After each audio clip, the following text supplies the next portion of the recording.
إلا الله الله أكبر الله أكبر ولله الحمد الله أكبر الله أكبر الله أكبر لا إله إلا الله الله أكبر الله أكبر ولله الحمد.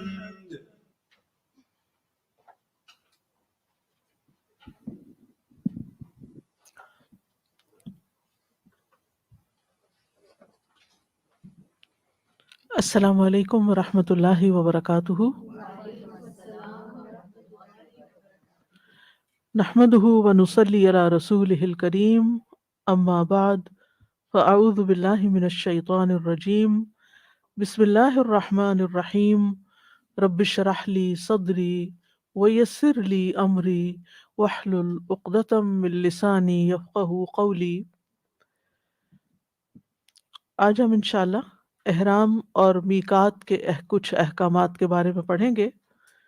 ارشاد باری تعالیٰ ہے يسألونك عن الأهلة قل هي مواقيت للناس والحج وليس البر بأن تأتوا البيوت من ظهورها ولكن البر من اتقى وأتوا البيوت من أبوابها واتقوا الله لعلكم تفلحون. وہ آپ سے نئے چاندوں کے بارے میں سوال کرتے ہیں، کہہ دیجئے کہ وہ لوگوں کے لیے اور حج کے اوقات معلوم کرنے کے لیے ہیں، اور نیکی یہ نہیں کہ تم گھروں میں ان کے پیچھے کی طرف سے آؤ، بلکہ نیکی اس کی ہے جو تقوی اختیار کرے، اور گھروں میں ان کے دروازوں سے آیا کرو، اور اللہ سے ڈرو تاکہ تم فلاح پاؤ. لوگوں نے نبی صلی اللہ علیہ وسلم سے چاند کے گھٹنے اور بڑھنے کی حکمت کے بارے میں سوال کیا کہ ہلال ہوتا ہے، پھر اس کے بعد مہینے کے درمیان میں چاند فل بلوم پہ ہوتا ہے، پھر اس کے بعد پھر گھٹتا ہے، پھر غائب ہو جاتا ہے، پھر دوبارہ اٹھتا ہے. تو یہ ایسا کیوں ہے جبکہ سورج ہم دیکھتے ہیں کہ طلوع سے غروب تک ایک ہی سائز میں ہوتا ہے. تو اس کے جواب میں اللہ سبحانہ وتعالیٰ نے یہ بتایا کہ یہ اوقات معلوم کرنے کا ذریعہ ہے. یعنی اللہ سبحانہ وتعالیٰ نے بدلنے والے چاندوں کو بطور کیلنڈر مقرر فرمایا ہے، اور اس کے علاوہ بھی اس میں خاص طور پر حج کے اوقات اور دیگر اسلامی اعمال کو انجام دینے کے لیے اوقات کا تعین ہوتا ہے، جیسے کفارات، معاملات، طلاق، وفات کی عدت، طلاق اور وفات کی عدت، اور اسی طرح زکوٰۃ کا حساب. یہ سب کچھ اسلامی کیلنڈر کے حساب سے ہوتا ہے. اس کے بعد اللہ سبحانہ وتعالیٰ نے حج ہی کی مناسبت سے اہل جاہلیت کی ایک رسم کا رد بھی کیا، اور وہ کیا تھا کہ انصار اور بعض دیگر عرب قبائل کے لوگ جب حج کا احرام باندھ لیتے اور ایک دفعہ گھر سے نکل جاتے تو دوبارہ اگر انہیں گھر آنے کی ضرورت پیش آتی یا حج سے واپس آتے تو وہ اصل دروازے سے نہیں آتے تھے، بلکہ بیک ڈور سے یا کسی ونڈو سے یا پھر دیوار پھلانگ کے، اور اس کو وہ دین کا ایک حصہ سمجھتے تھے. تو اللہ سبحانہ تعالیٰ نے اس رسم کا بھی رد فرمایا کہ یہ نیکی اور عبادت سمجھ کر جو کام تم کر رہے ہو یہ اصل میں نیکی نہیں، کیونکہ نیکی وہی نیکی ہوتی ہے جسے اللہ سبحانہ تعالیٰ مقرر کرتے ہیں. نیکی کی بنیاد عقل بھی نہیں ہوتی کہ ہماری عقل کے مطابق یہ کام زیادہ بہتر ہے اس لیے اس کو کر لینا زیادہ بڑا نیکی کا کام ہوگا. نہیں، اصل بات یہ ہے کہ اللہ سبحانہ تعالیٰ نے کیا حکم دیا اور اس کے رسول صلی اللہ علیہ وسلم نے اس کے بارے میں کیا فرمایا، تو اس کی پابندی کرنا دراصل نیکی ہوتا ہے. تو اللہ سبحانہ تعالیٰ نے یہاں آگاہ کر دیا کہ ایسا کرنا نیکی نہیں ہے، کیونکہ اللہ تعالیٰ نے اس کو مشروع نہیں کیا بلکہ اللہ تعالیٰ نے کیا حکم دیا کہ گھروں میں ان کے دروازوں سے ہی داخل ہو، وَأْتُوا الْبُيُوتَ مِنْ أَبْوَابِهَا، کیونکہ اسی میں ان کے لیے سہولت ہے۔ تو يَسْأَلُونَكَ عَنِ الْأَهِلَّةِ، وہ آپ سے سوال کرتے ہیں۔ یہ سوال کرنے والے کون ہیں؟ صحابہ کرام ہیں، جس سے ان کی علم کی حرص کے بارے میں پتہ چلتا ہے، ان کے مشاہدے اور آبزرویشن کے بارے میں پتہ چلتا ہے کہ یہ کس طرح کائنات میں غور و فکر کرتے تھے، اور پھر جو بات سمجھ میں نہیں آتی تھی اسے رسول اللہ صلی اللہ علیہ وسلم سے پوچھ لیا کرتے تھے۔ تو انہوں نے کس کے بارے میں پوچھا؟ یسألونک، کا سے مراد رسول اللہ صلی اللہ علیہ وسلم ہے، ان الاہلہ، اہلہ کے بارے میں۔ اہلہ ہلال کی جمع ہے، پہلی اور دوسری رات کے چاند کو ہلال کہا جاتا ہے، پھر اس کے بعد اس کو قمر کہا جاتا ہے، اور پھر اسی طرح بدر اور دیگر نام بھی ہیں۔ تو اس کے ظاہر ہونے کی وجہ سے اس کو ہلال کہا جاتا ہے، یعنی وہ طلوع ہو گیا ہے، سامنے آ گیا ہے، اسی سے لفظ استحلال ہے۔ اور احلال کہتے ہیں آواز بلند کرنے کو، کیونکہ جب نیا چاند نکلتا ہے تو لوگ آواز بلند کرتے ہیں، دعا پڑھتے ہیں اور ایک دوسرے کو بتاتے ہیں۔ اور احلال کے بارے میں ایک حدیث میں بھی آتا ہے، نبی صلی اللہ علیہ وسلم نے فرمایا، میرے پاس جبریل آئے اور مجھے حکم دیا کہ میں اپنے صحابہ اور دوسرے ساتھ والوں کو حکم دوں کہ وہ تلبیہ کہنے میں اپنی آوازیں اونچی رکھیں، ان آمر اصحابی و من معی ان یرفعوا اصواتهم بالاحلال، یعنی اونچی اونچی پکاریں۔ راوی کہتے ہیں کہ آپ کے الفاظ بالاحلال تھے یا بالتلبیہ، دونوں طرح آتے ہیں اور ایک ہی معنی ہے۔ اسی سے عربوں کا ایک قول ہے کہ جب بچہ پیدا ہوتا ہے اور وہ چیخ مارتا ہے تو اس کو کہتے ہیں استحل المولود، کہ جو نیو بورن ہے اس نے چیخ مار دیا، آواز بلند کر دی ہے، یعنی زندہ ہے۔ تو یہاں یہ سوال چاند کے فائدوں اور حکمتوں کے بارے میں تھا کہ اس میں کیا حکمت ہے کہ اس کی شکلیں تبدیل ہو جاتی ہیں۔ قل، آپ بتا دیجئے، کہہ دیجئے، اللہ سبحانہ وتعالیٰ نبی صلی اللہ علیہ وسلم کو حکم دے رہے ہیں کہ ہی مواقیت للناس والحج، کہ یہ لوگوں کے لیے اوقات مقرر کرنے کا ذریعہ ہے، اور خاص طور پر حج کا وقت اس کے مطابق ہی طے ہوگا۔ تو ہیا سے مراد یہاں چاند ہے، اور مواقیت میقات کی جمع ہے، اور یہ وقت سے مشتق ہے، یعنی اس کے ذریعے وہ اپنے کاموں کا وقت مقرر کرتے ہیں۔ ہیا مواقیت للناس یعنی لوگ اپنے کاموں کو طے کرتے ہیں، اس کے ذریعے کس تاریخ کو کیا کام کرنا ہے، سفر کس تاریخ کو ہے، شادی کس تاریخ کو ہے، کس تاریخ کو کون آ رہا ہے، تو اس سے تاریخیں معلوم ہوتی ہیں، اوقات معلوم ہوتے ہیں۔ کیونکہ مہینے کے آغاز میں چاند بہت باریک ہوتا ہے، کمزور سا ہوتا ہے، پھر بڑھتا چلا جاتا ہے، پھر گھٹتا جاتا ہے، تو اس سے لوگوں کو سہولت ہو جاتی ہے دیکھنے میں کہ آج کون سی تاریخ کا چاند ہے، اس سے اندازہ ہو جاتا ہے کہ مہینے کا کون سا حصہ چل رہا ہے۔ اور یہاں حج کو خاص طور پر کیوں ذکر کیا گیا؟ حالانکہ ہم دیکھتے ہیں کہ روزے بھی اسی کے مطابق رکھے جاتے ہیں، جیسے حکم آیا کہ صوموا لرؤیتہ وافطروا لرؤیتہ، چاند دیکھ کے روزہ رکھو اور چاند دیکھ کے روزہ افطار کرو، یعنی عید مناؤ۔ تو رمضان کا ذکر یہاں نہیں آیا، یا پھر زکوٰۃ کا ذکر نہیں آیا، یا اور کچھ چیزیں جو ہو سکتی ہیں اس سے متعلق، بلکہ خاص طور پر حج کا ذکر آیا ہے۔ کیوں؟ اس لیے کہ حج متعین مہینوں میں ہی ہوتا ہے، اور متعین مقرر ایام میں ہوتا ہے، یعنی جو چاند کے اعتبار سے تاریخیں ہیں ان میں ہوتا ہے۔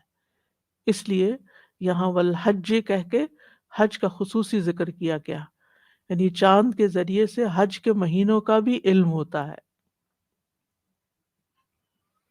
اور سورج کو کیوں نہیں ذریعہ بنایا گیا، چاند کو کیوں بنایا گیا؟ اس کی کئی وجوہات ہیں۔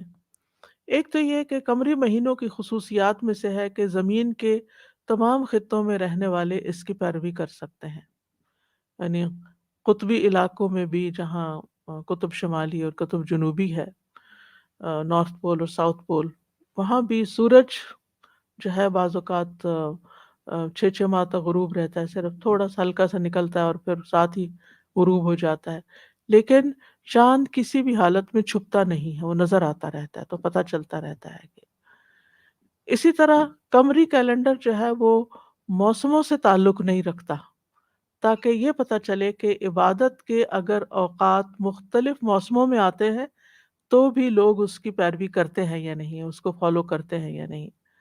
ہم گرمیوں میں بھی روزے رکھتے ہیں، سردیوں میں بھی رکھتے ہیں، گرمیوں میں بھی حج کر لیتے ہیں، سردیوں میں بھی حج کر لیتے ہیں، موسم بہار بھی آ جاتا ہے۔ یعنی قمری مہینے کا یہ فائدہ ہوتا ہے کہ بدلتے موسم کے ساتھ انسان اپنے عادات اور اطوار عبادت کے لیے نہیں بدل دیتا، بلکہ اس کا شوق و ذوق اسی طرح برقرار رہتا ہے جو کسی بھی اور موسم میں ہوتا ہے۔ یعنی عبادت کا تعلق بھی یعنی کہ عبادت بھی چونکہ اللہ سبحانہ تعالیٰ کی اطاعت کا نام ہے، تو اس میں اپنی مرضی یا خواہش نہیں ہوتی کہ اگر آ، رمضان یا حج اچھے موسم میں آئے گا تو میں کروں گا، اور اگر نہیں تو پھر میں نہیں کروں گا۔ ایسا نہیں کیا جاتا، بلکہ اللہ سبحانہ تعالیٰ کی اطاعت ہر حال میں اور ہر موسم میں اور ہر جگہ پر ہونی چاہیے۔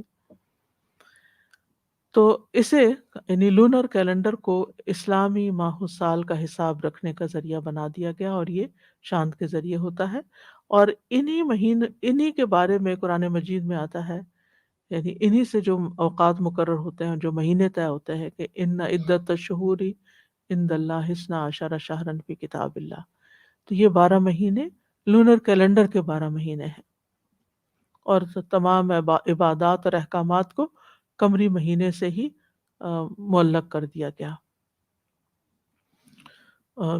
سورۃ یونس میں آتا ہے هو الذی جعل الشمس ضیاء والقمر نورا وقدرہ منازل لتعلموا عدد السنین والحساب ما خلق اللہ ذلک الا بالحق یفصل الآیات لقوم یعلمون۔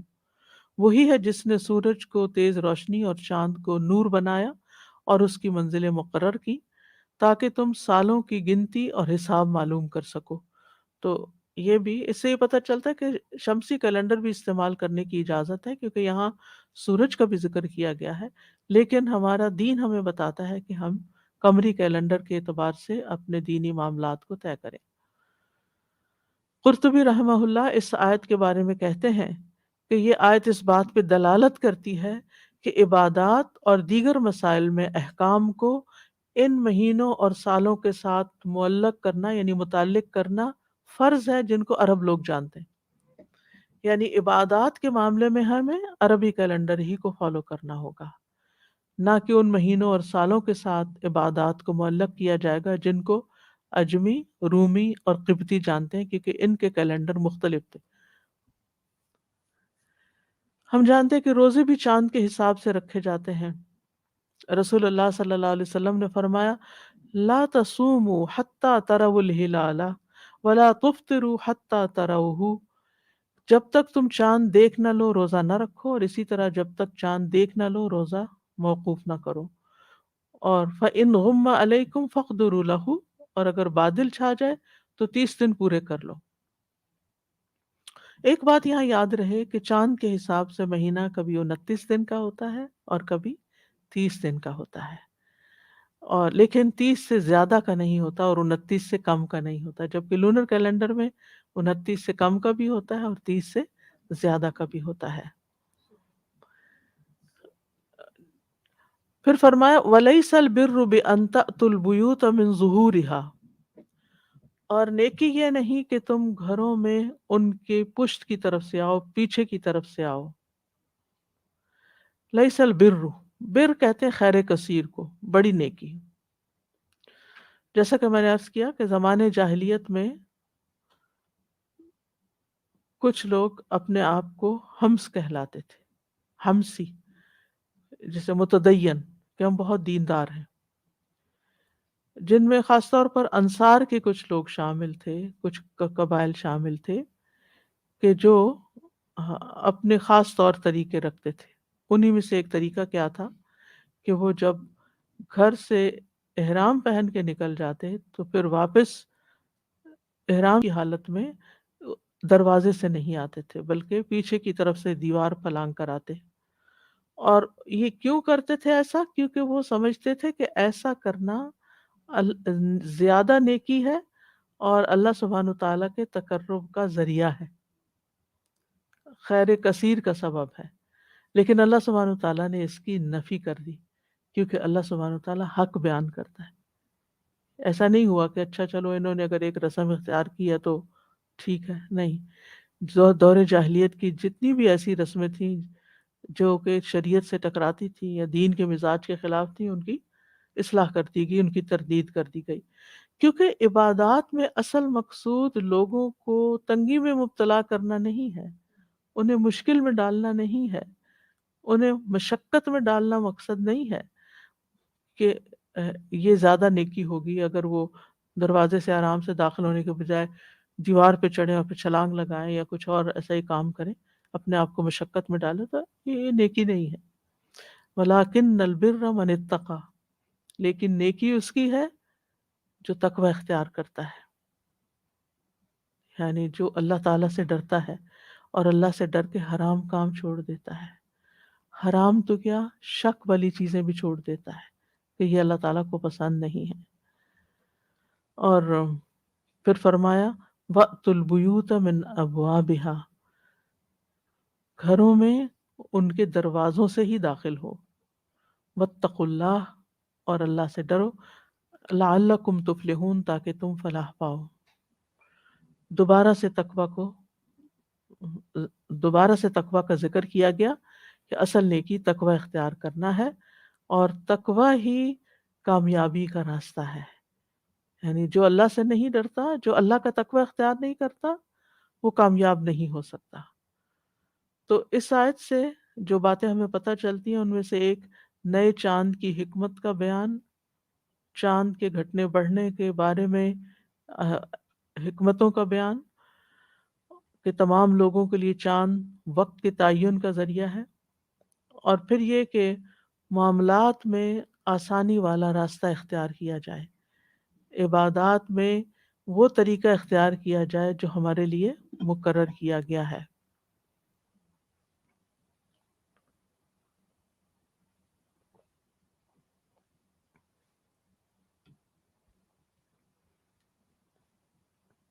اور اس میں یعنی جو خاص بات ہمیں پتہ چلتی ہے نا، وہ یہ ہے کہ ہر کام سیدھے طریقے سے کیا جائے، جس طرح بتایا گیا ہے ویسے کیا جائے. جو چیز قرآن و سنت کے مطابق ہے اس کو کرنا دراصل نیکی ہے. نبی صلی اللہ علیہ وسلم نے فرمایا بے شک میں تم میں دو بھاری چیزیں چھوڑ کر جا رہا ہوں، ان میں سے ایک اللہ عز و جل کی کتاب ہے اور وہ اللہ کی رسی ہے، جو اس کی اتباع کرے گا وہ ہدایت پر رہے گا اور جو اسے چھوڑ دے گا وہ گمراہ ہو جائے گا. تو اطاعت کے جتنے بھی کام ہیں، عبادات کے جتنے بھی طریقے ہیں، وہ سنت کے مطابق ہی ادا ہونے چاہیے. حتیٰ کہ ذکر بھی فَاذْكُرُوا اللَّهَ كَمَا عَلَّمَكُمْ، اللہ کو اسی طریقے سے یاد کرو جو اس نے تمہیں سکھایا ہے. وَاذْكُرُوهُ كَمَا هَدَاكُمْ، اللہ کو ایسے یاد کرو جیسے اس نے تمہیں ہدایت دی ہے. یعنی جو بھی کام کرو مقرر طریقے سے کرو، سیدھے طریقے سے کرو. نبی صلی اللہ علیہ وسلم نے فرمایا بے شک دین آسان ہے، اور جو شخص دین میں سختی اختیار کرے گا تو دین اس پہ غالب آ جائے گا. پس میانہ روی اختیار کرو اور اعتدال کے ساتھ قریب رہو. ابن قیم کہتے ہیں اللہ اور اس کی رضامندی تک پہنچنا اس کے بغیر محال ہے. کس کے بغیر محال ہے؟ کہ اللہ کے بتائے ہوئے طریقے پہ چلے گا، یعنی جو راستہ اللہ بتا رہا ہے نا اس پہ چل کے آؤ میرے پاس. تو جب تک اس راستے پہ نہیں چلو گے اللہ تک نہیں پہنچ سکتے. آج بھی آپ دیکھیں لوگوں نے اللہ سبحانہ وتعالیٰ تک پہنچنے کے من گھڑت طریقے اختیار کر رکھے ہیں. کچھ ایسے وظیفے اندھیرے کمرے کر کے، اور پھر کچھ اچھل کود کر کے، اور کچھ خود ساختہ کچھ لوگ ڈانس کر کے اور کوئی جھوم جھام کے وہ سمجھتے ہیں کہ اس طرح ہم اللہ تعالیٰ کے قریب پہنچ جاتے ہیں. تو یہ طریقے تو نہ اللہ تعالیٰ نے ہمیں قرآن مجید میں بتائے ہیں، نہ نبی صلی اللہ علیہ وسلم کی سنت سے پتہ چلتے ہیں. تو اگر کوئی یہ سمجھتا ہے کہ نبی صلی اللہ علیہ وسلم کی سنت سے بڑھ کر یہ طریقے ہمیں زیادہ اللہ کے قریب کر دیتے ہیں، یا کوئی خاص چلہ کاٹ کے اللہ کے قریب بندہ پہنچ سکتا ہے، تو یہ اس کی غلط فہمی ہے. امام ابن قیم کہتے ہیں اللہ کے علاوہ کسی سے ہدایت ملنا عین گمراہی ہے، اور اس راستے کے بغیر جس کو اللہ نے اپنے تک پہنچنے کے لیے مقرر فرمایا ہے، وہ راستہ اپنے چلنے والے کو اللہ کی طرف لے جاتا ہے. اس نے اس راستے کے ساتھ اپنے رسول کو اعلان کرنے والا بنا کر بھیجا، اور اپنے نبی کو اس کے نشانوں پر دعوت دینے والا اور اس کی طرف رہنمائی کرنے والا. یعنی نبی صلی اللہ علیہ وسلم نے مزید اس راستے کو واضح کیا ہے. جو شخص اس کو چھوڑ کر کسی اور راستے کی طرف چلتا ہے، اس کے لیے اصل دروازہ بند ہو جائے گا، اور اس کی ہدایت اور خوش نصیبی بھی اس پر بند ہے. بلکہ جیسے جیسے وہ زیادہ محنت اور کوشش کرے گا، وہ اللہ سے دھتکارا ہوا ہونے میں اور دور بڑھ جائے گا. اسی لیے آپ دیکھیں کہ نصارہ کو ضالین کہتے ہیں، کیونکہ وہ اصل راستہ بھول گئے ہیں. اپنے پیغمبر کا بتایا ہوا راستہ چھوڑ کے وہ کسی اور طرف نکل گئے، چاہے وہ اب کتنی بھی محنت کریں، وہ اپنے مقصود کو نہیں پا سکتے. ہم سب کے لیے بھی اس میں بہت بڑی رہنمائی ہے کہ ہم اپنے طور طریقوں میں ضرور یہ بات دیکھیں کہ وہ قرآن و سنت کے مطابق ہیں یا نہیں، خصوصاً جو عبادات کے طور طریقے ہیں. کیونکہ جو ایسے طریقے پر عبادت کرے جسے اللہ نے مشروع نہیں کیا، وہ بدعت ہوتی ہے. کیونکہ اللہ سبحانہ وتعالیٰ کیا حکم دیتے ہیں کہ تم گھروں کو ان کے دروازوں سے آؤ. کوئی بھی کام ہو، چاہے شرعی ہو یا دنیاوی ہو، اس کو جان کر، اس کے بارے میں علم حاصل کر کے پھر اس کو کرنا چاہیے، تب آپ صحیح طریقے سے کریں گے. حتیٰ کہ چھوٹے چھوٹے گھر کے کام بھی جو ہیں، اگر آپ نے سیکھے نہیں، آپ کو اگر طریقہ نہیں آتا، تو آپ ان کو صحیح طور پر نہیں کریں گے اور ان کے لیے لمبا روٹ اختیار کریں گے. مثلاً اگر آپ کو پائن ایپل کاٹنا نہیں آتا، آپ نے سیکھا نہیں، اب تو مشکل ہی نہیں، آپ یوٹیوب پہ دیکھیں، آپ کو سکھا دیں گے. جی، تو آپ دیکھیے کہ لوگ پھر کس طرح چھوٹی سی چیز کے ساتھ بھی جگل کرتے رہتے ہیں نا. اگر پیاز کاٹنا نہیں آتا، یا دھنیا صاف کرنا نہیں آتا، یا چھوٹے چھوٹے کام، یعنی یہ سارے کے سارے، حتیٰ کہ جوتے کے تسمے باندھنے بھی اگر آپ نے نہیں سیکھے، لیسز لگانی، تو بھی آپ کے لیے زندگی مشکل ہو جائے گی. تو مطلب یہ ہے کہ جو بھی کوئی کام کرنا ہے، اس کا پہلے طریقہ سیکھو کہ صحیح طریقہ کیا ہے، آسان طریقہ کیا ہے، اور پھر اسے اس طریقے کے مطابق کرو.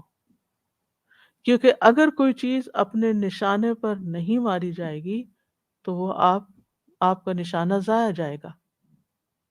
مثلا آپ تیر چلاتے رہیں، لیکن آپ نے تیر اندازی سیکھی ہی نہیں، تو آپ کا کوئی تیر ادھر جائے گا، کوئی ادھر جائے گا، آپ کے سارے تیر ختم، خالی ہو جائیں گے، دور چلے جائیں گے، اور آپ کے ہاتھ کوئی شکار نہیں آئے گا.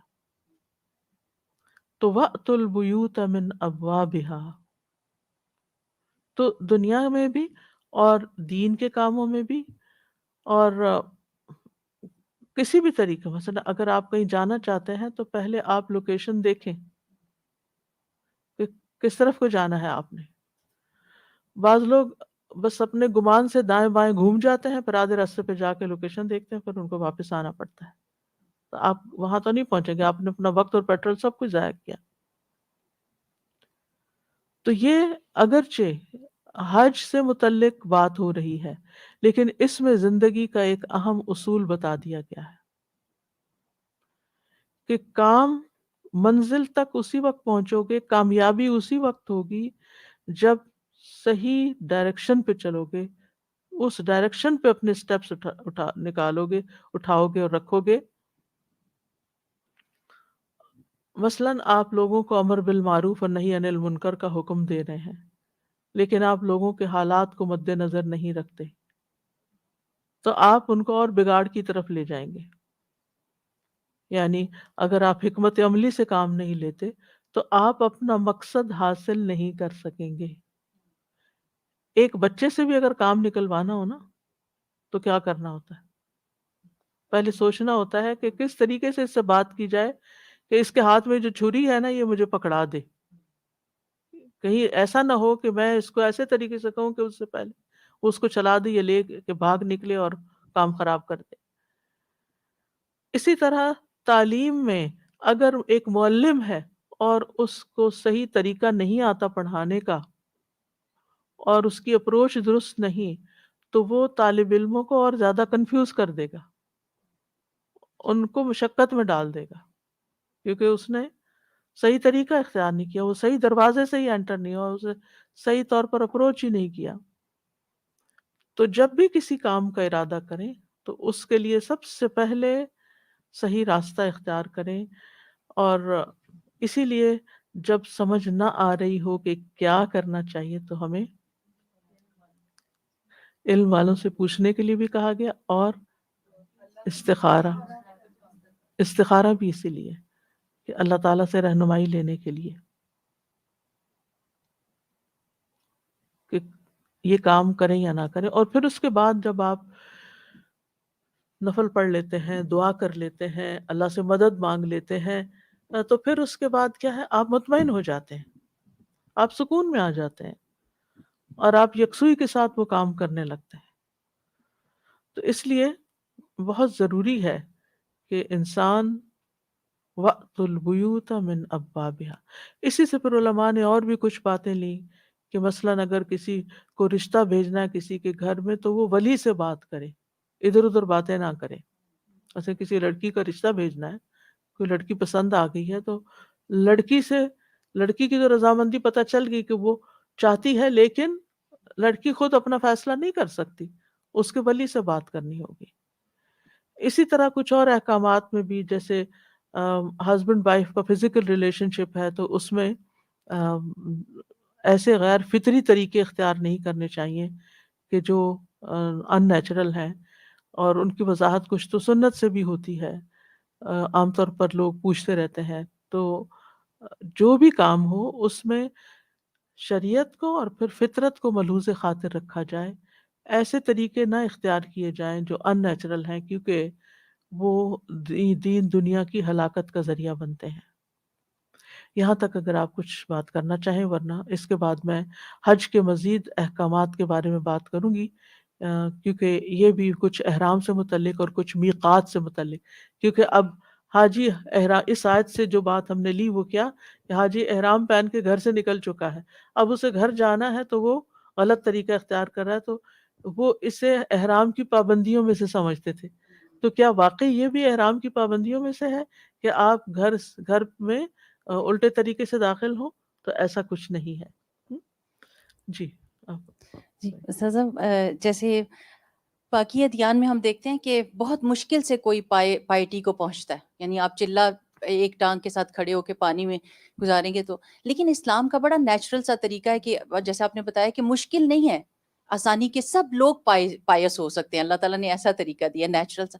تو کچھ لوگ مدینہ میں جب جاتے ہیں تو وہ ایک آئی ڈونٹ نو ان کی محبت ہے کہ کیا، وہ کہتے ہیں ہم اس جگہ پہ جوتے نہیں پہنتے، سارا وقت باہر جائیں گے، بازار جائیں گے، اگر مسجد تک جائیں گے جوتے نہیں پہنیں گے، کیونکہ ادھر رسول اللہ صلی اللہ علیہ وسلم چلے ہوئے ہیں. تو اب اگر یہ سوچیں کہ رسول اللہ صلی اللہ علیہ وسلم نے جوتے پہنے تھے تو کتنی آسانی ہو جائے.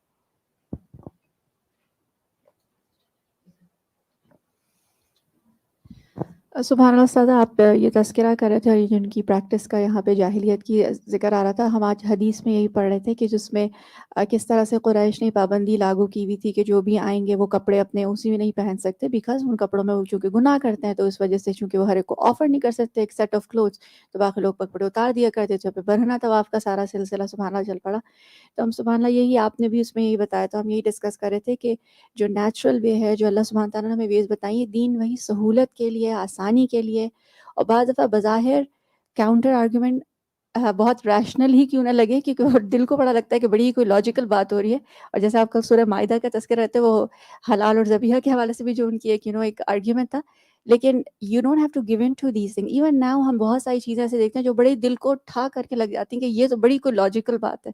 But we have to go back to sources اور ریئلائز اینڈ انڈرسٹینڈ کہ اس میں سہولت ہے، آسانی ہے، اینڈ وہ لانگ ٹرم ایک وہ چیز ہے جو ہم اس وقت شاید سمجھ نہیں پاتے.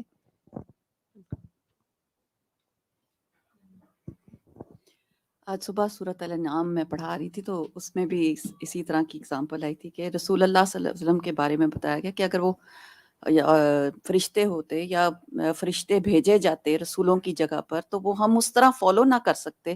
اسی لیے ہم انسانوں میں سے انسان بھیجے گئے رسولوں میں سے، تاکہ ہم ان کو پراپر طریقے سے فالو کر سکیں.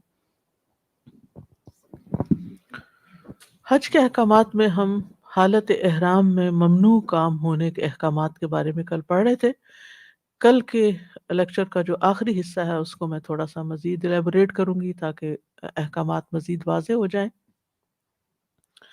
جیسا کہ ہم جانتے ہیں کہ دوران حج یا عمرہ حالت احرام میں بال منڈوانا، ناخن کاٹنا، بدن یا لباس پر خوشبو لگانا، شکار کرنا، نکاح کرنا، جماع اور اس کے لوازمات کا مرتکب ہونا، اور مردوں کے لیے سر ڈھانپنا اور عورتوں کا نقاب یا دستانے پہننا حرام ہے.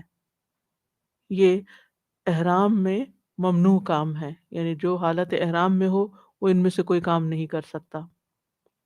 لیکن اگر کوئی محرم یعنی احرام والا شخص ان ممنوع کاموں میں سے کسی چیز کا ارتکاب کر لیتا ہے، جان بوجھ کر یا بھول کر یا کسی بھی وجہ سے، تو پھر اسے کیا کرنا ہے؟ اب اس کا وے آؤٹ کیا ہوگا؟ اب اس کا کفارہ کیا ہوگا؟ اب کرے کیا؟ تو اس میں اس کی کچھ حالتیں ہیں. نمبر 1، بھول کر جہالت کی بنا پر کوئی کام ہو جانا. بھول گیا، نادانی سے کر بیٹھا. تو یہ پہلی حالت ہے کہ جو شخص بھول کر یا جہالت کی وجہ سے کسی ممنوع چیز کا ارتکاب کرتا ہے، یا اس کو مجبور کیا جاتا ہے، یا وہ سو گیا ہے تو سوتے ہوئے اس سے کوئی ایسا کام ہو گیا ہے، تو اس پر نہ کوئی گناہ ہوگا نہ ہی فدیہ ہوگا. ٹھیک ہے. سورۃ الاحزاب میں آتا ہے وَلَيْسَ عَلَيْكُمْ جُنَاحٌ فِي مَا أَخْطَأْتُمْ بِهِ وَلَكِنْ مَا تَعَمَّدَتْ قُلُوبُكُمْ وَكَانَ اللَّهُ غَفُورًا رَحِيمًا. اور تم پر کوئی گناہ نہیں جو تم نے بھول چوک سے خطا کی، لیکن اصل گناہ وہ ہے جس کا تمہارے دل ارادہ کریں، اور اللہ بہت بخشنے والا نہایت رحم کرنے والا ہے. تو بھول چوک جو ہے اسی طرح معاف ہے. اسی طرح حدیث میں بھی آتا ہے، نبی صلی اللہ علیہ وسلم نے فرمایا بے شک اللہ نے میری امت سے غلطی، بھول اور جس چیز پر لوگوں کو مجبور کر دیا جائے اس سے درگزر فرمایا. یعنی خطا وہ ہوتی ہے جو بھولے سے ہو جائے. اب یہ ہے کہ بھول کر یا جہالت کی بنا پہ کوئی کام ہو جائے تو یاد آتے ہی اسے چھوڑ دینا چاہیے. یہ ایسا ہی ہے جیسے بھول کر روزے کی حالت میں کوئی شخص کچھ کھا لے تو پھر کیا ہوتا ہے؟ سٹاپ کر دینا چاہیے، لیکن اس کا روزہ ہو جائے گا. کیا اس پہ کوئی فدیہ یا کفارہ ہے یا تو قضا؟ نہیں. بالکل اسی طرح احرام کی حالت میں بھی بھول چوک ہو جائے تو اس کا احرام باقی رہے گا، اس پہ کوئی فدیہ کفارہ نہیں ہے. لیکن جو ہی یاد آئے کہ یہ میں تو احرام میں ہوں، میں یہ نہیں کر سکتا، تو فوراً اس کو چھوڑ دینا چاہیے. اب وہ یہ نہ کہے کہ چونکہ وہ ہو گیا تو چلتا رہے، نہیں. ابن عثیمین کہتے ہیں جب کوئی احرام کی حالت میں بھول کر یا جہالت کی بنا پر کسی ممنوع چیز کا ارتکاب کر لے تو اس پر کچھ لازم نہیں آتا، لیکن اس پر واجب اور ضروری ہے کہ جیسے ہی عذر زائل ہو وہ اس ممنوع چیز کے ارتکاب سے رک جائے. اور بھولے ہوئے شخص کو یاد دہانی کرانا اور جاہل شخص کو تعلیم دینا واجب ہے. یعنی آس پاس کے جو لوگ ہیں اس کو یاد کرا دیں اور تعلیم دے دیں کہ یہ ایسے نہیں، ایسے کرنا ہے. اس کی مثال یہ ہے کہ اگر کسی شخص نے احرام کی حالت میں بھول کر کپڑے پہن لیے تو اس پر کچھ لازم نہیں آئے گا، لیکن جیسے ہی یاد آئے اسے یہ کپڑے اتارنے ہوں گے۔ اور اسی طرح اگر بھول کر شلوار پہنے رکھے اور نیت اور تلبیہ کہنے کے بعد اسے یاد آئے تو اس پر واجب ہے کہ فوری طور پر شلوار اتار دے اور اس پر کچھ لازم نہیں آئے گا۔ یعنی بعض اوقات ایسا ہوتا ہے نا کہ انسان نے کوئی انڈر گارمنٹ پہنا ہوا ہوتا ہے اور وہ اوپر سے چادریں وغیرہ پہن لی، اس نے اس کو بھول گیا، پھر اس کو یاد ہے کہ او ہو مجھے تو یہ اتارنا تھا، تو جس وقت یاد ہے بس اتار دے، اب کوئی دم وغیرہ نہیں ہے۔ اسی طرح کوئی لا علم شخص جس کو پتہ ہی نہیں ہے، وہ یہ گمان کرتے ہوئے کہ سلی ہوئی چیز پہننی حرام ہے تو وہ بغیر سلائی کے پہن لے تو اس پر بھی کوئی چیز لازم نہیں آئے گی۔ مثلا اگر وہ چادر کو لپیٹنے کی بجائے، اوپر سے اوڑھنے کی بجائے، جو احرام کی چادر ہے، وہ اس کو کاٹ کر بیچ میں گلے کی جگہ سے قمیص کے طور پر اندر لٹکا لے اور وہ قمیص بن جائے یا بنیان بن جائے، یا دو چادروں کے علاوہ ایک تیسرا اسی طرح چھوٹا سا کٹا ہوا پیس اندر کو پہن لے، تو وہ ایسا نہیں کر سکتا۔ وہ یہ سمجھ رہا تھا کہ انسلا کچھ بھی پہنا جا سکتا، تو انسلا بھی سب کچھ نہیں پہنا جا سکتا۔ جی ہاں، یعنی اگر کوئی چیز مثلا قمیص یا کچھ اور پہننا ممنوع ہے تو بغیر سلائی کے بھی وہ پہننا ممنوع ہے۔ یہ تو ہو گیا بھول چوک کا معاملہ، سمجھ آ گئی اتنی؟ دوسرا ہے عذر کی بنا پر کوئی کام عمدن کرنا، کوئی معذوری ہے، کوئی وجہ ہے، ایسا شخص گناہگار تو نہیں ہوتا لیکن اس کو فدیہ دینا ہوگا۔ مثلا اگر کوئی شخص سردی یا گرمی کی وجہ سے سر ڈھانپنے پہ مجبور ہو جائے، یعنی پیدل رستہ آ گیا ہے اور احرام کی حالت میں مرد سر کے اوپر کپڑا نہیں ڈال سکتے، لیکن دھوپ اتنی ہے کہ بے ہوش ہو کے گرنے کا ڈر ہے، تو ایسی صورت میں اگر اس نے سر کو ڈھانک لیا، چھتری سے تو اجازت ہے ویسے، لیکن احرام والے کپڑے سے سر کو لپیٹ نہیں سکتے۔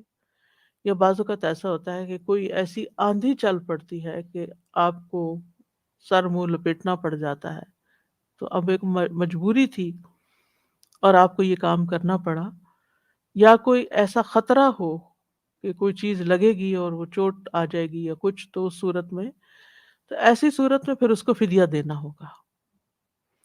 سورۃ البقرہ میں آتا ہے وَلَا تَحْلِقُوا رُؤُوسَكُمْ حَتَّى يَبْلُغَ الْهَدْيُ مَحِلَّهُ فَمَنْ كَانَ مِنْكُمْ مَرِيضًا أَوْ بِهِ أَذًى مِّن رَأْسِهِ فَفِدْيَةٌ مِّن صِيَامٍ أَوْ صَدَقَةٍ أَوْ نُسُكٍ، اور اپنے سر اس وقت تک نہ مونڈو جب تک قربانی اپنے ٹھکانے پر نہ پہنچ جائے، مگر جو شخص مریض ہو یا اس کے سر میں کچھ تکلیف ہو جائے تو سر مٹا سکتا ہے، بشرطے کہ روزوں سے یا صدقے سے یا قربانی سے اس کا فدیہ ادا کرے۔ اس فدیہ کو فدیۃ العزا کہتے ہیں، تکلیف کا فدیہ۔ اس میں انسان کو اختیار ہے کہ وہ روزے، صدقے اور قربانی میں سے جو دینا چاہے دے دے۔ مثلا اگر اس نے تکلیف کی وجہ سے بال منڈوا لیے ہیں یا ناخن ٹوٹ گیا اور وہ کٹوا دیا ہے، یا سلا ہوا کپڑا پہننا پڑ گیا اس کو، تو اس کو یہی فدیہ دینا ہوگا۔ ٹھیک ہے، واضح؟ ہاں، یہ تینوں میں سے کوئی، کیونکہ او او او ہے نا، یا کی بات ہے یہاں۔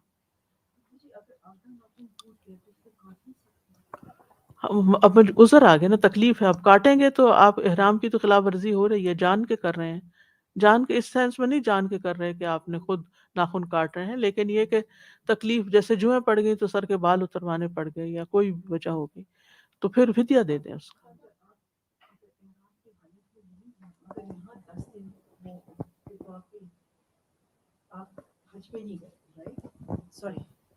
جی، آپ حج پہ نہیں گئے ہوئے ہیں لیکن آپ یہاں پہ ہیں، اور پہلے 10 دن میں بھی یہی چیزیں ہوتی ہیں نا کہ آپ ناخن نہیں کاٹ سکتے اور بال نہیں کاٹ سکتے، رائٹ؟ پہلے 10 دن اچھا عشرہ ذی الحجہ کی بات کر رہی جی ہیں جی آپ؟ سوری، میں بیچ میں مجھے یہ کوشچن آ نہیں گیا ہے۔ عشرہ ذی الحجہ والوں کی پابندیاں نہیں، یہ حالت احرام کی بات ہو رہی ہے۔ کل ہم نے ڈیٹیل سے احرام کے بارے میں جی پڑھا تھا، جی جی ٹھیک ہے نا؟ تو احرام کے نیت کرنے کے بعد یہ ہے لیکن جو عام دنوں میں عشر ذی الحج میں جو قربانی کرنے والے ہیں وہ ناخن نہ کاٹے، بال نہ کاٹے، لیکن اگر انہوں نے وہ کاٹ لیا ہے یا کوئی ٹوٹ گیا ہے تو اس میں دم فدیہ نہیں ہے کچھ بھی. جی ٹھیک ہے، بس ٹھیک ہے، مجھے یہ ہاں بتائیں، جزاک اللہ خیر. جی، کیونکہ تکلیف کی بنا پر وہ ایک بیماری آ گئی نا.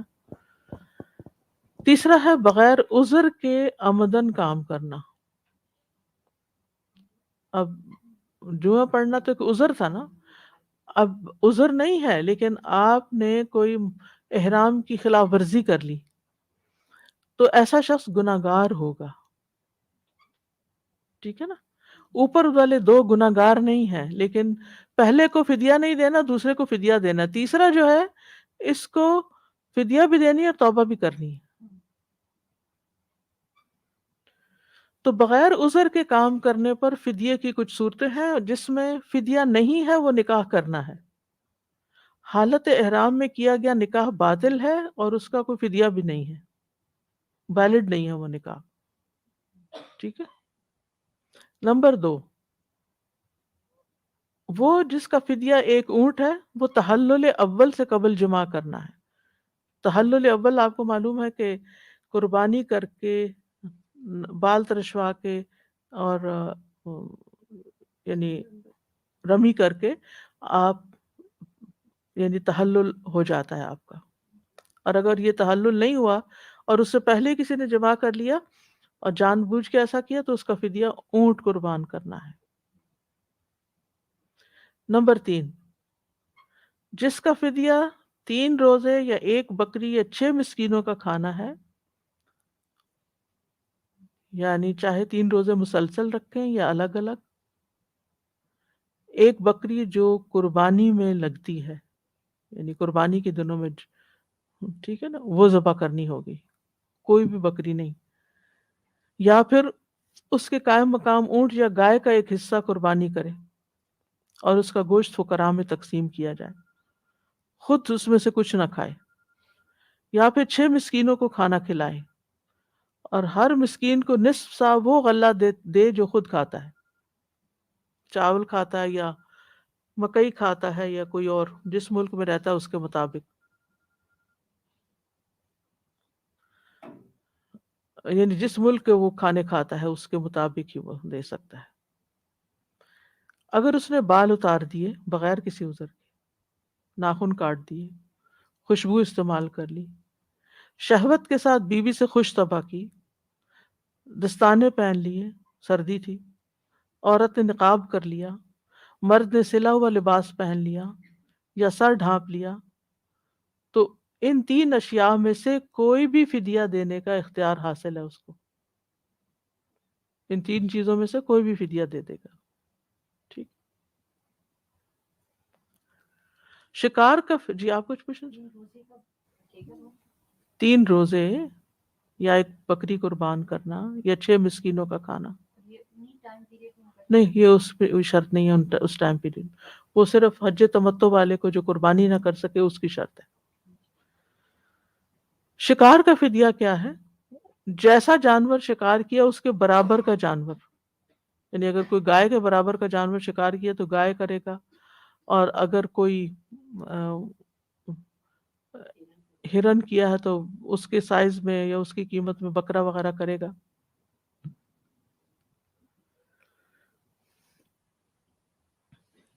اور اگر شکار کی کوئی مثل نہیں، یعنی کوئی اس کے برابر چیز نہیں ہے شکار کی قربانی کرنے کی، تو اس کی قیمت کے برابر غلہ نکال کر مساکین کو تقسیم کرے گا.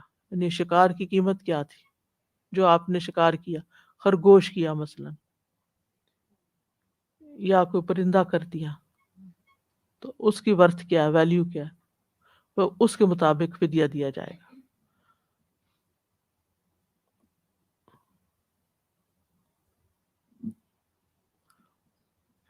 اگر محرم ایک سے زیادہ چیزوں کی خلاف ورزی کر لیتا ہے، جیسے خوشبو بھی لگا لی، سلا ہوا لباس بھی پہن لیا، تو ہر خلاف ورزی کا الگ الگ فدیہ دینا ہوگا.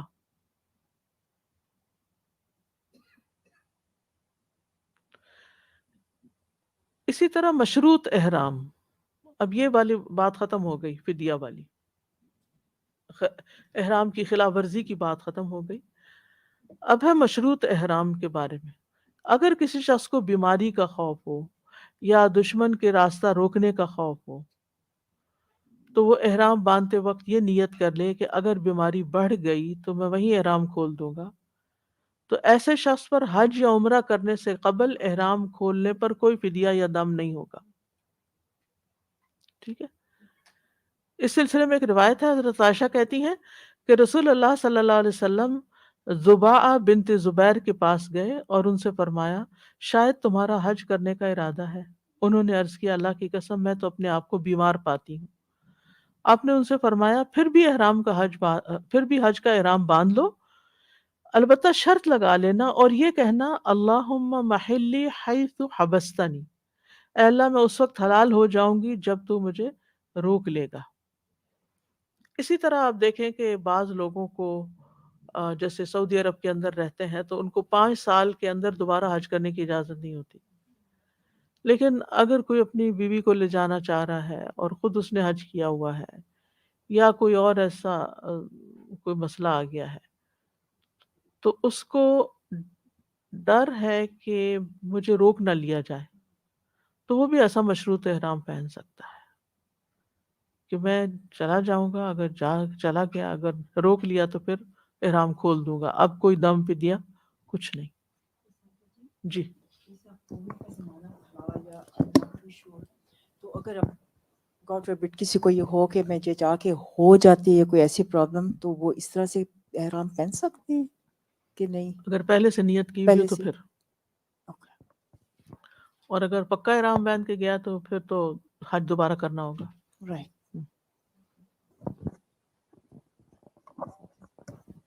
استاذہ جی یہ جو گورنمنٹ کمپلشن لگا دیتی ہے بعض اوقات کہ ماسک پہنے ضروری، تو وہ پھر اوپر والی 2 میں سے کس کیٹیگری میں آئے گا کہ فدیہ دینا پڑے گا ماسک اگر ہم پہن لیتے ہیں یا نہیں دینا پڑے گا؟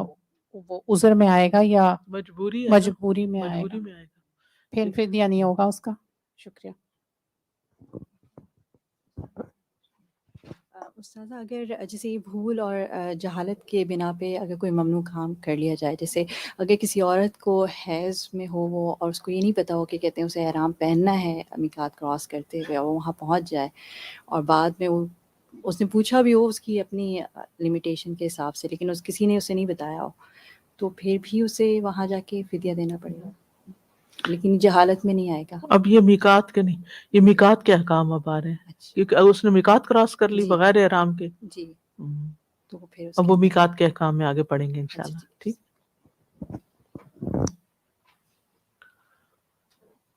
میقات کی 2 قسمیں ہیں، ایک زمانی اور ایک مکانی. زمانی زمانہ سے وہ وقت ہے جس کے اندر اندر حج کا احرام باندھا جا سکتا ہے، اور وہ کون سی؟ الحج اشہر معلومات، حج کے مہینے معلوم ہیں. تو اس سے پتہ چلتا ہے کہ حج کا احرام حج کے مہینوں کے سوا دوسرے مہینوں میں نہ باندھا جائے. عمرہ سال میں کسی وقت بھی کیا جا سکتا ہے مگر حج مقرر وقت میں ہی کیا جا سکتا ہے. اور میقات دوسری ہے مکانی، یعنی وہ جگہ جہاں سے حج یا عمرے کے لیے احرام باندھا جا سکتا ہے. تو جہاں تک زمانی کا تعلق ہے تو اس میں یہ ہے کہ سنت طریقہ یہی ہے کہ حج کا احرام صرف حج کے مہینوں میں باندھا جائے. حضرت عائشہ کہتی ہیں ہم رسول اللہ صلی اللہ علیہ وسلم کے ساتھ حج کے مہینوں میں، حج کی راتوں میں اور حج کے احرام میں نکلے. حج کا احرام حج کے مہینوں میں پہننا ضروری ہے. آپ شوال میں حج کا احرام پہن کے مکہ نہیں جا سکتے. ٹھیک ہے.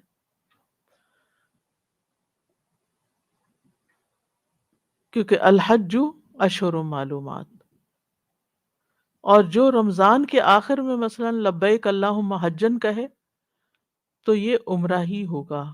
حج کا احرام شوال میں ہوگا، رمضان کے آخر میں بھی نہیں ہوگا. ٹھیک ہے. یہ بالکل ایسا ہی ہے کہ نماز کے وقت سے پہلے آپ اللہ اکبر کر کے نماز نہیں شروع کر سکتے کہ اذان تو ہونے والی ہے، میں بائی دا ٹائم پہ 1 رکعت پڑھوں گی اذان شروع ہو جائے گی. یہ نہیں کر سکتے. اگر آپ نے چند سیکنڈ بھی پہلے کی تکبیر پڑھ لی تو وہ نماز نہیں ہوگی، وہ وقت کے اندر ہی آپ کو اللہ اکبر کہنا ہے۔ دوسرا ہے میقات مکانی۔ میقات میقات مکانی جو ہے یہ 5 ہیں۔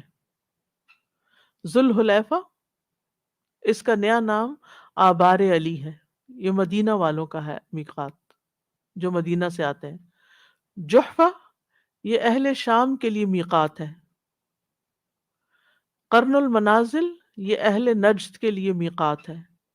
یلملم، اس کا نیا نام سعدیہ ہے، یہ اہل یمن کے لیے یا پاکستان وغیرہ، پاکستان انڈیا وغیرہ سے آنے والوں کے لیے ہے۔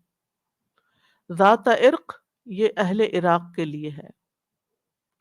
عبداللہ بن عمر سے روایت ہے کہ ایک آدمی نے مسجد میں کھڑے ہو کر عرض کیا، اے اللہ کے رسول، آپ ہمیں کس جگہ سے احرام باندھنے کا حکم دیتے ہیں؟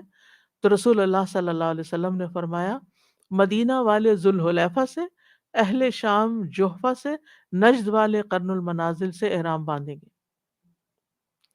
ایک اور روایت میں آتا ہے کہ آپ نے اہل عراق کے لیے ذات عرق اور اہل یمن کے لیے یلملم میقات مقرر فرمائی ہے۔ یہ آپ نے خود مقرر کی ہیں، ان کو کراس نہیں کیا جا سکتا احرام کے بغیر جو ان سے باہر رہتے ہوں، ٹھیک ہے؟ چاہے آپ پاک ہیں یا ناپاک ہیں، ایون اگر کوئی خاتون حیض کی حالت میں ہے تو اس کو بھی احرام کے ساتھ داخل ہونا ہے اس میں۔ اب جو لوگ بیت اللہ اور ان مقامات کے بیچ میں رہتے ہیں، ٹھیک ہے نا، نہ وہ مکہ میں رہتے ہیں نہ وہ یلملم میں رہتے ہیں، بلکہ اس کے بیچ کے ایریا میں رہتے ہیں، جیسے جدہ ہے مثلا، یا اور اسی طرح کی جگہ ہیں، تو وہ اپنی رہائش گاہ سے ہی احرام باندھیں گے، وہ گھر سے ہی احرام پہنیں گے، انہیں کسی میقات جانے کی ضرورت نہیں ہے۔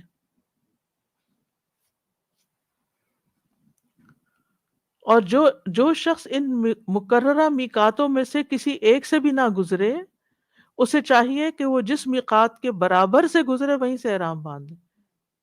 یعنی مثلا آپ جہاز سے آ رہے ہیں تو ضروری نہیں کہ جہاز جوحفہ کے اوپر سے گزرے گا، اس کے برابر سے اگر گزر رہا ہے تو وہ بھی اسی میقات میں شمار ہو جائے گا۔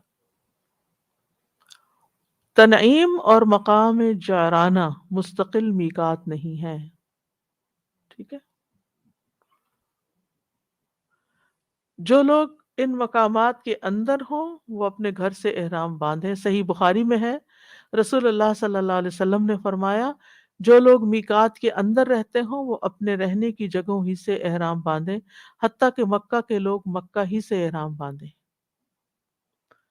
میقات سے احرام باندھنا واجب ہے، یہ عمرے کے واجبات میں سے، آپ کو یاد ہے شروع میں نے آپ کو ارکان اور واجبات بتائے تھے، اس لیے جو بھی حج یا عمرہ کرنا چاہتا ہو اسے بغیر احرام کے میقات تجاوز نہیں کرنا چاہیے، چاہے وہ خشکی کے راستے سے آ رہا ہے یا فضائی راستے سے۔ ابن عثیمین سے بغیر احرام کے میقات کراس کرنے کا حکم دریافت کیا گیا تو انہوں نے جواب دیا، احرام کے بغیر میقات تجاوز کرنے والا 2 حالتوں سے خالی نہیں، اگر وہ حج یا عمرہ کرنا چاہتا ہے تو اس وقت اسے میقات پہ واپس آنا ہوگا تاکہ وہ وہاں سے حج یا عمرے کا احرام باندھے۔ اگر وہ ایسا نہیں کرتا، نہیں جا سکتا، مثلا کوئی عورت ہے پیریڈز میں تھی، اس کو پتہ ہی نہیں تھا، وہ آ گئی، تو اس نے حج یا عمرے کے واجبات میں سے ایک کو ترک کیا ہے، اور اہل علم کے نزدیک اسے فدیہ دینا ہوگا جو مکہ میں ذبح کر کے وہاں کے فقراء میں تقسیم کیا جائے گا، ٹھیک ہے؟ یعنی اب بھول کے آ گئے اندر، اب واپس کوئی لے جائے تو بہت اچھا ہے، کہ کوئی نہیں لے کے جا رہا تو پھر دم دے دیا جائے۔ میقات پر پہنچ کر احرام باندھنا افضل ہے۔ رسول اللہ صلی اللہ علیہ وسلم نے ذوالحلیفہ کے قریب پہنچ کر احرام باندھا تھا، مدینہ سے نہیں باندھ کے چلے تھے، حالانکہ وہ 9 میل کا فاصلہ شاید۔ میقات کے علاوہ کسی اور جگہ جا کر احرام پہننے کی کراہت ہے۔ مالک بن انس کے پاس ایک شخص آیا اور اس نے کہا، اے ابو عبداللہ، میں کہاں سے احرام باندھوں؟ انہوں نے کہا ذوالحلیفہ سے، جہاں سے رسول اللہ صلی اللہ علیہ وسلم نے احرام باندھا تھا۔ اس نے کہا میں چاہتا ہوں کہ مسجد نبوی سے باندھوں۔ انہوں نے کہا ایسا نہ کرنا۔ اس نے پھر کہا میں چاہتا ہوں کہ مسجد میں موجود قبر یعنی روضہ رسول کے قریب سے احرام باندھوں۔ امام مالک نے کہا ایسا نہ کرنا، مجھے ڈر ہے کہ تم کسی فتنے میں مبتلا نہ ہو جاؤ، کیونکہ جو شخص سنت کی مخالفت کرتا ہے فَلْيَحْذَرِ الَّذِينَ يُخَالِفُونَ عَنْ أَمْرِهِ أَن يُصِيبَهُمْ فِتْنَةٌ أَوْ يُصِيبَهُمْ عَذَابٌ أَلِيمٌ۔ سورۃ نور کی آیت ہے نا کہ جو لوگ فَلْيَحْذَرِ الَّذِينَ، بس چاہیے کہ ڈرے وہ لوگ يُخَالِفُونَ عَنْ أَمْرِهِ جو آپ کے حکم کی مخالفت کرتے ہیں، أَن يُصِيبَهُمْ فِتْنَةٌ کہ انہیں کوئی فتنہ نہ آ گھیرے، کسی فتنے میں نہ پڑ جائیں، یا انہیں کوئی دردناک عذاب نہ آ پکڑے۔ تو جان بوجھ کے سنت کی مخالفت نہیں کرنی چاہیے، یہ سوچ کر عقل سے کہ مسجد نبی میں تو ایک نماز کا ثواب 1000 نمازوں کا ہے، اور وہ افضل ترین جگہ ہے، اور ریاض الجنہ تو جنت کا ٹکڑا ہے، لہٰذا وہاں سے شروع کرنا چاہیے۔ نہیں، اس نے کہا اس میں کون سا فتنہ ہے، میں تو صرف چند میل کا فاصلہ ہی زیادہ کرنا چاہتا ہوں۔ تو امام مالک نے کہا اس سے بڑا فتنہ اور کیا ہو سکتا ہے کہ تم اس فضیلت کی طرف سبقت لے گئے ہو جسے رسول اللہ صلی اللہ علیہ وسلم نے چھوڑ دیا، یعنی آپ نے اس کو فضیلت کی بات نہیں سمجھی، تم اسے فضیلت بنا کے بیٹھ گئے ہو۔ اور میں نے اللہ سبحانہ تعالیٰ کا فرمان سنا ہے فَلْيَحْذَرِ الَّذِينَ يُخَالِفُونَ عَنْ أَمْرِهِ أَن تُصِيبَهُمْ فِتْنَةٌ أَوْ يُصِيبَهُمْ عَذَابٌ أَلِيمٌ۔ سورۃ نور کی آیت نمبر 63 ہے۔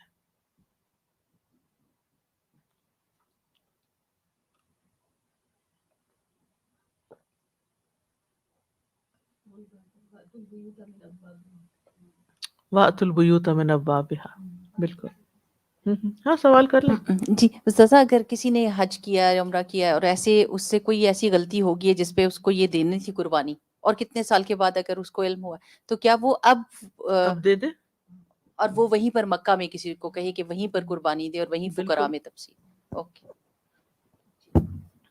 کوئی جا رہا تو اس کے ہاتھ بھیج دے۔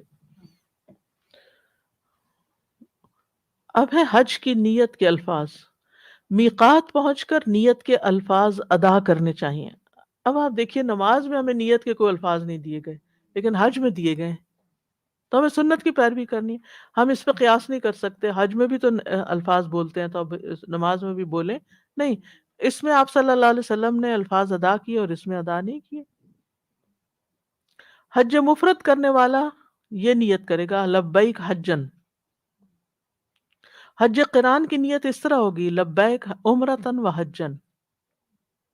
سمجھ آئی؟ یہ یاد رکھیے کہ دونوں اگر کٹھے ہیں تو دونوں کی نیت ہوگی۔ حج تمتع کرنے والے کی نیت کے الفاظ ہوں گے لبیک عمرتن، پہلے عمرہ کرے گا، پھر جس دن حج کرنا ہے، حج کا احرام پہنا، اس دن لبیک حجن کہے گا، ٹھیک ہے۔ ابن عثیمین کہتے ہیں نیت دل کا عمل ہے، اس لیے یہ کہنا جائز نہیں اللہم انی نویت العمرہ، یعنی یہ اس طرح کے الفاظ خود سے نہ نکالیں، یا نویت الحج، کیونکہ یہ چیز نبی صلی اللہ علیہ وسلم کی سنت سے ثابت نہیں۔ اپنی نیت کے مطابق پھر وہ تلبیہ کہے گا۔ تلبیہ اور نیت میں فرق ہے۔ تلبیہ میں اللہ تعالیٰ کے حکم کی تعمیل ہوتی ہے اور اللہ کا ذکر ہے، اس کا تعلق دل سے نہیں، اسے بلند آواز سے ہی کرنا ہے، جبکہ نیت جو ہے وہ دل میں ہوتی ہے، اور اس کے حج کے لیے الفاظ جو ہے لبیک اللہم حجن بولنا ہوتا ہے۔ حائضہ بھی میقات سے نیت کرے گی، حائضہ میقات سے نیت کرے گی۔ حضرت عائشہ کہتی ہیں کہ اسماء بنت امیس نے شجرہ کے مقام پر محمد بن ابی بکر کو جنم دیا تو رسول اللہ صلی اللہ علیہ وسلم نے ابو بکر رضی اللہ عنہ کو حکم دیا کہ وہ انہیں غسل کر کے احرام باندھ لینے کا حکم دیں۔ پھر اسی طرح کسی دوسرے کی نیت کی طرح نیت کرنا۔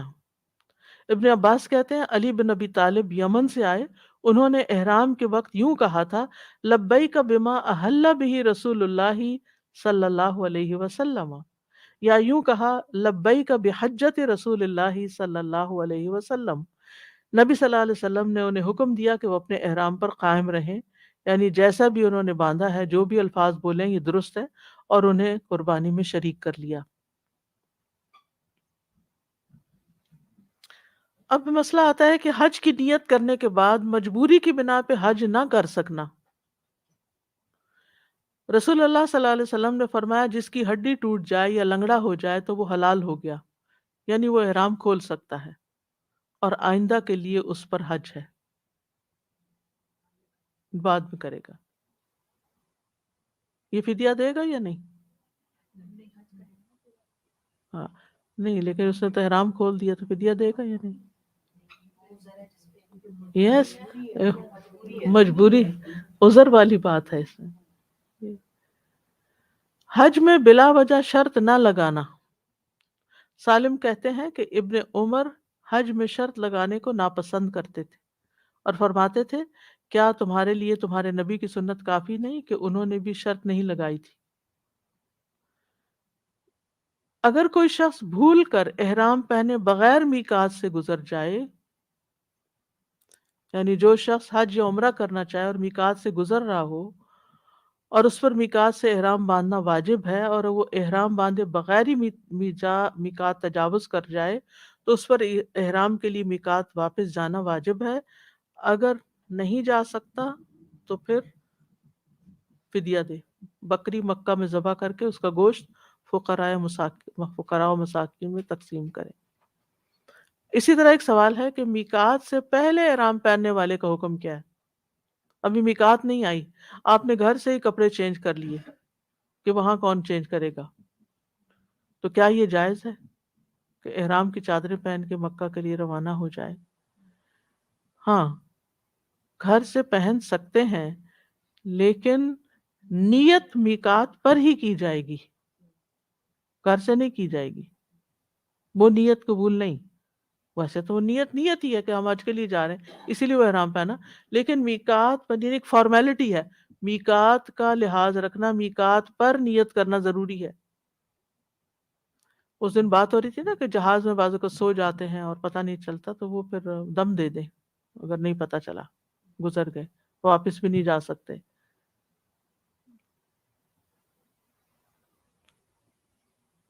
ابن عباس سے سوال کیا گیا ایسا شخص جو مکہ سے 350 کلومیٹر کی مسافت پر رہائش پذیر ہے، گاڑی کے ذریعے مکہ کا سفر کرتا ہے، کیا اس کے لیے اپنے شہر سے ہی غسل اور احرام کا لباس زیب تن کر کے احرام کی تیاری کرنا جائز ہے؟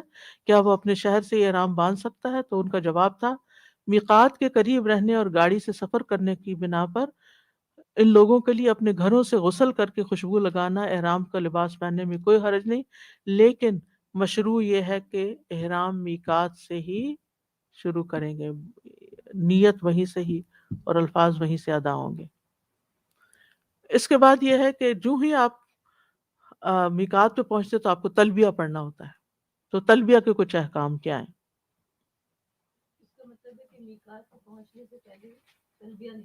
نہیں، اس سے پہلے تلبیہ نہیں ہوتا،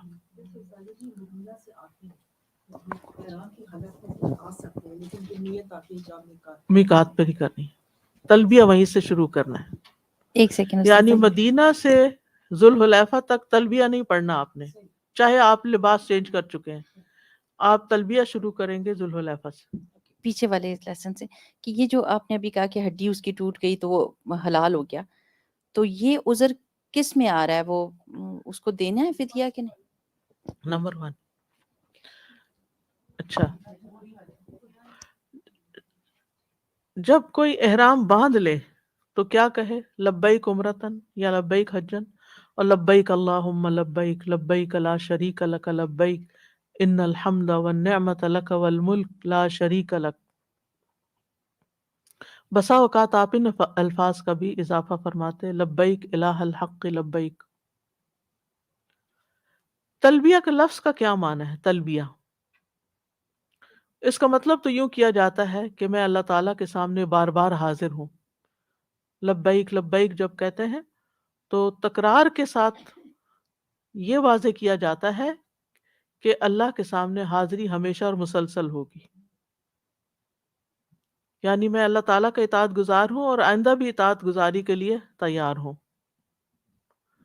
تلبیہ کا لفظ عربی زبان میں لبا بالمکان کے لفظ سے ماخوذ ہے. لبا بالمکان یہ اس وقت بولا جاتا ہے جب کوئی کسی جگہ پر ٹھہرے اور وہیں کا ہو جائے.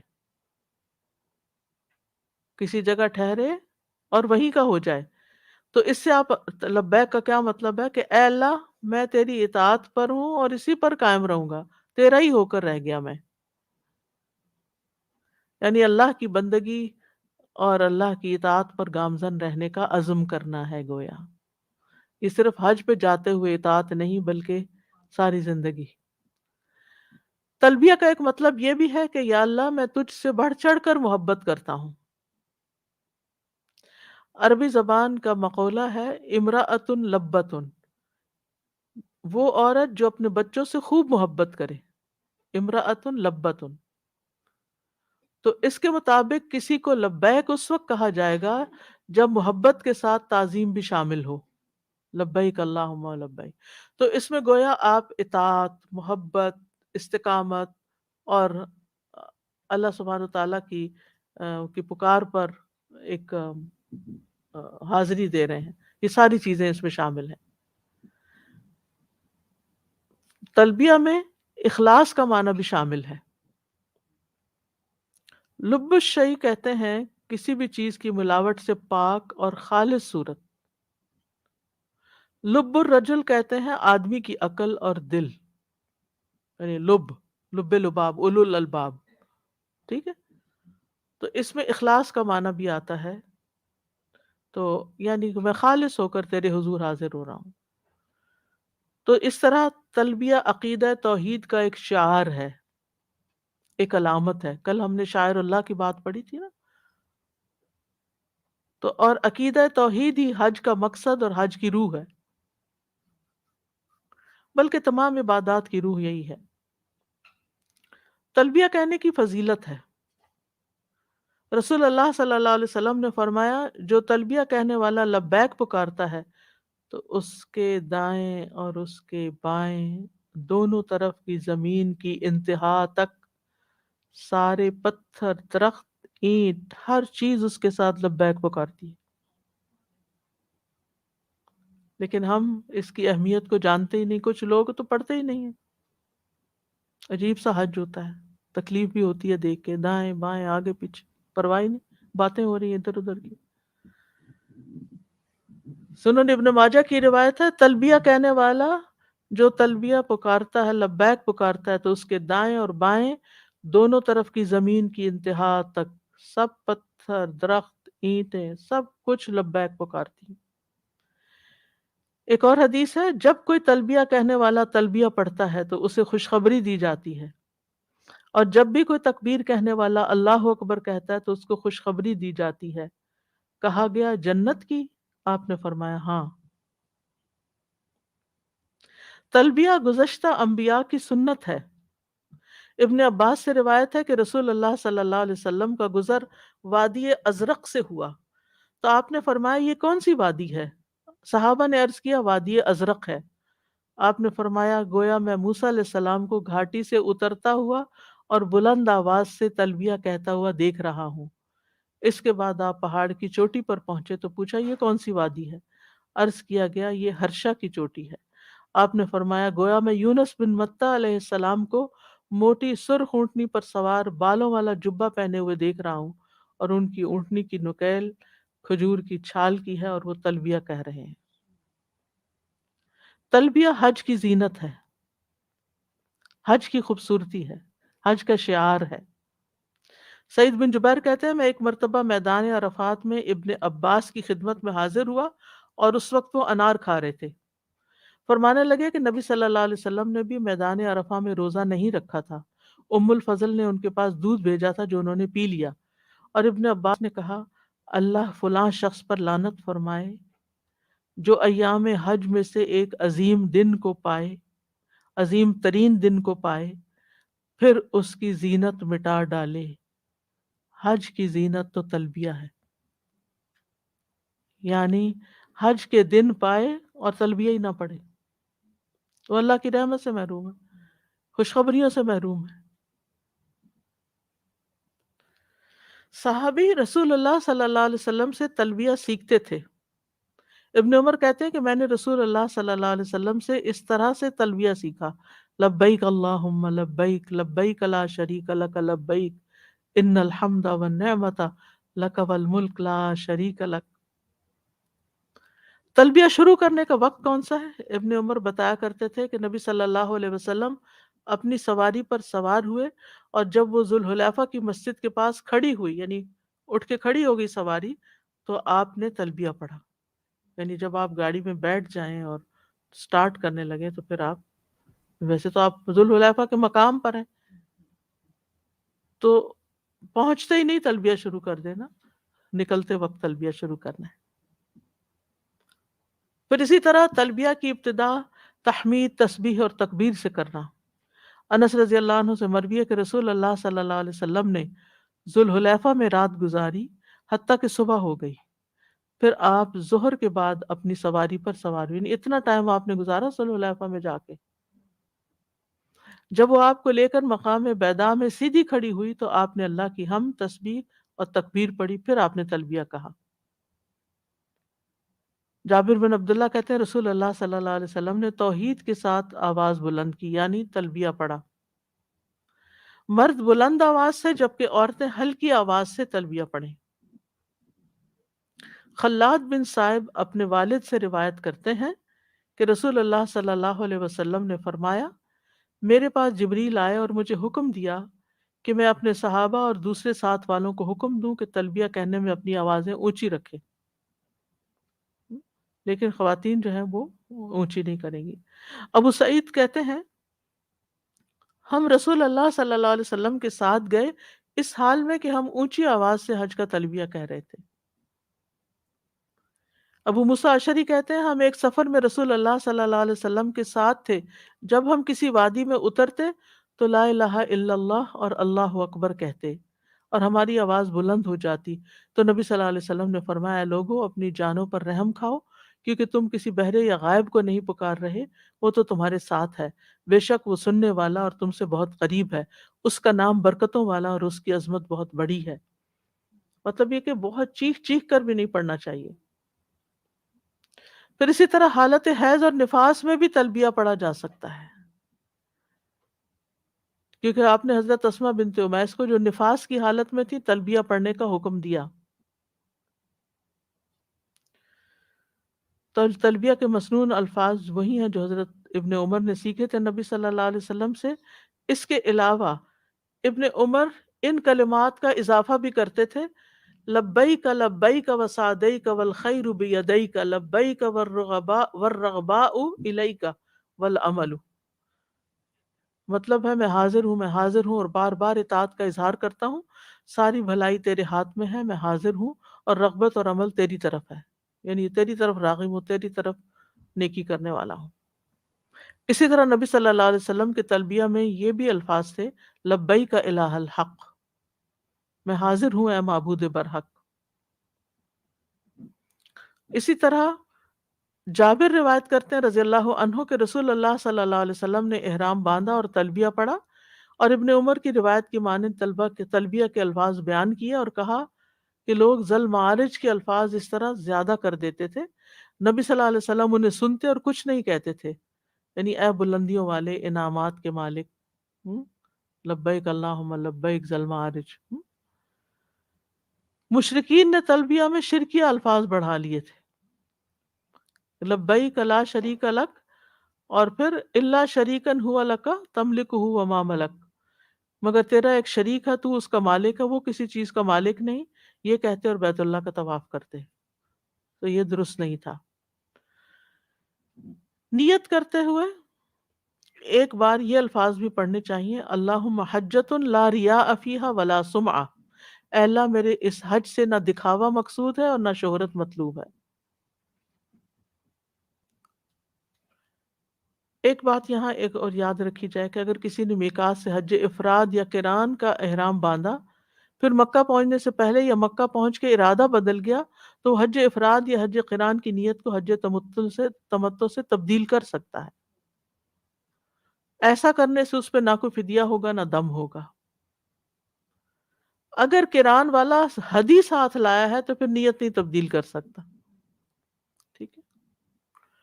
اب ہے حرم میں داخلہ. مکہ میں تلبیہ پڑھتے ہوئے داخل ہونا چاہیے. یعنی جب مکہ انٹر ہو تو لبیک اللہم لبیک کی کثرت کر دیں، کیونکہ نبی صلی اللہ علیہ وسلم حج کا تلبیہ پڑھتے ہوئے مکہ مکرمہ میں داخل ہوئے. ابن عمر جب مکہ آتے تو ذی طوا کے مقام میں رات گزارتے، حتیٰ کہ صبح ہو جاتی، غسل فرماتے، پھر مکہ میں داخل ہوتے، اور وہ اللہ کے نبی کے حوالے سے یہ ذکر کرتے تھے کہ آپ صلی اللہ علیہ وسلم نے ایسا ہی کیا تھا. پھر شہر میں داخل ہوتے وقت کی دعا پڑھنی چاہیے.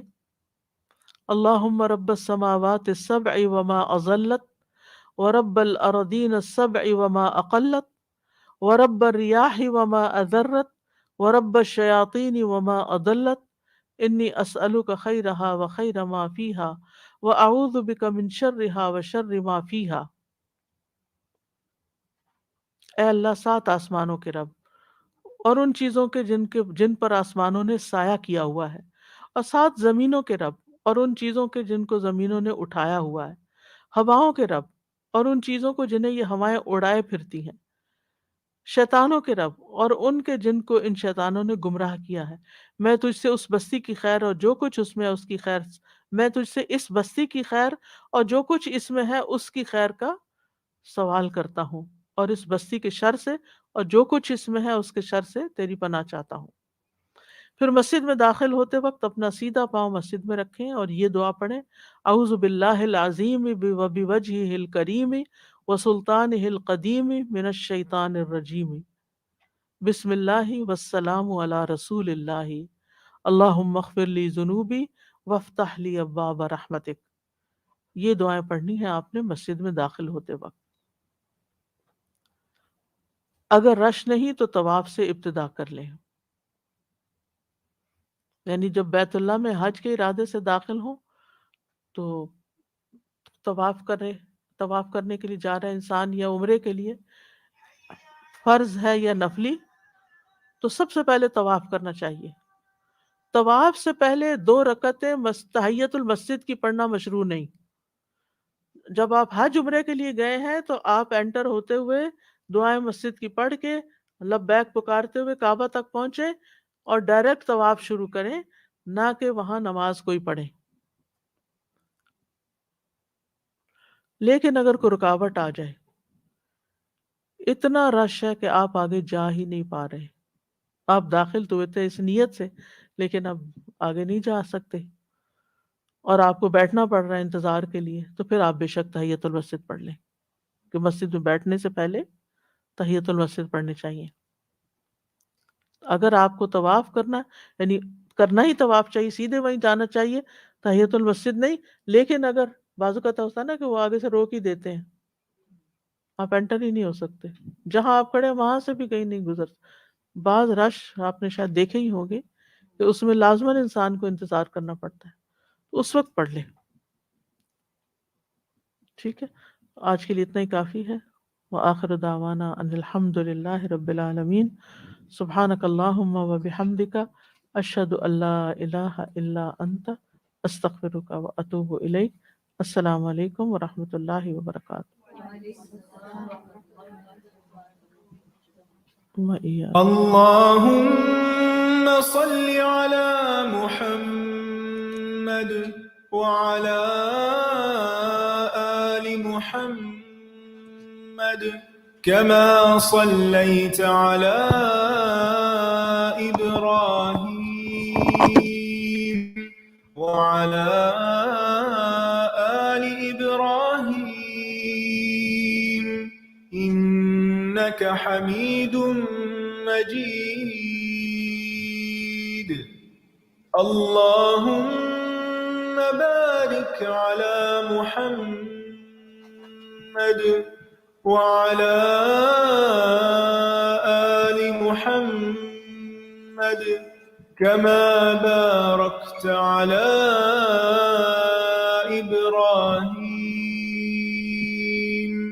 وعلى آل إبراهيم إنك حميد مجيد.